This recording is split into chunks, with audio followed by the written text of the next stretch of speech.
శ్రీ అభయాంజనేయ స్వామి వారి ఆలయంలో శ్రీరామనవమి వేడుకలు ఘనంగా నిర్వహించారు. కాకినాడ రూరల్ 2వ డివిజన్ పరిధిలో తుమ్మలపల్లి నాని నిర్మించిన శ్రీ స్వామి ఆలయంలో బీజేపీ జిల్లా కార్యదర్శి కాళ్ల ధనరాజు ఆధ్వర్యంలో బీజేపీ నాయకులు ప్రత్యేక పూజలు నిర్వహించారు. ఈ సందర్భంగా కాళ్ల ధనరాజు మాట్లాడుతూ కేంద్రంలో మరొక్కసారి ప్రధానిగా నరేంద్ర మోడీ, రాష్ట్రంలో టీడీపీ, జనసేన, బీజేపీ కూటమి అధికారంలోకి రావాలని, రూరల్ నియోజకవర్గంలో పంతం నానాజీ అత్యధిక మెజారిటీతో విజయం సాధించాలని పూజలు నిర్వహించామని తెలిపారు. ఈ కార్యక్రమంలో జిల్లా మీడియా ఇన్ఛార్జ్ తుమ్మలపల్లి నాని, జిల్లా కార్యదర్శి పక్కి మణిబాల, బీజేపీ నాయకులు పైడ రవీంద్ర, శ్రీనివాస్, సురేష్, సత్యబాబు తదితరులు పాల్గొన్నారు.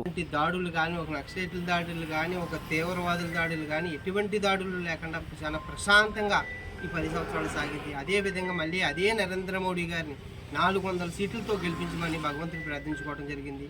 అదేవిధంగా ఈ రాష్ట్రం చల్లగా ఉండాలంటే చంద్రబాబు నాయుడు సీఎంగా కావాలి, మా కాన్స్టిట్యున్సీ ఎమ్మెల్యే పంతం నానాజీ గారు కావాలని, అదేవిధంగా తిరుపతి దేవస్థానం మినిస్టర్ పిల్లి సత్యబాబు గారు కావాలని ఈ చిన్నపాటి కోరికలు భగవంతుడు కోరుకోవడం కొరకు వచ్చాం.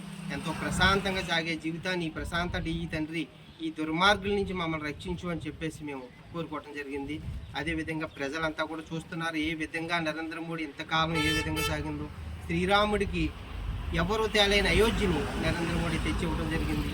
శ్రీరాముడికి రక్షగా ఉండే ఆంజనేయుల స్వామి ఏ విధంగా అయితే ఉన్నాడో అదే ఆంజనేయుల స్వామి ఇవాళ నరేంద్ర మోడీ వెంట కూడా ఉండి మళ్ళీ గెలిపించి మాకు ఈ శ్రీరాము పాలన మాకు కల్పించాలని చెప్పేసి కోరుకుంటున్నాం.